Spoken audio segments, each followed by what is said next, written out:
कैसे दे रही हो बहन?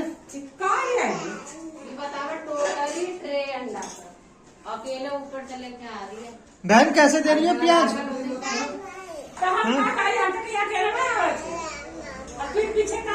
और आलू कैसे दे रहे हो? टोकरे में ढगला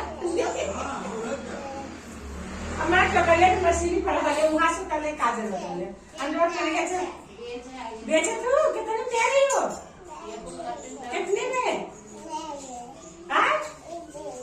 तुम्हारी मम्मी पापा नहीं है? कहाँ है? तुम्हें सब्जी बेचने की बोले हैं? पैसे नहीं देते हैं? देते हैं? नहीं देते तभी तो सब्जी बेच रही हो। पता है इतने से बच्ची के सब्जी बेचने की और तो क्या टमाटर दे दो, मिर्चा दे दो, इतनी सब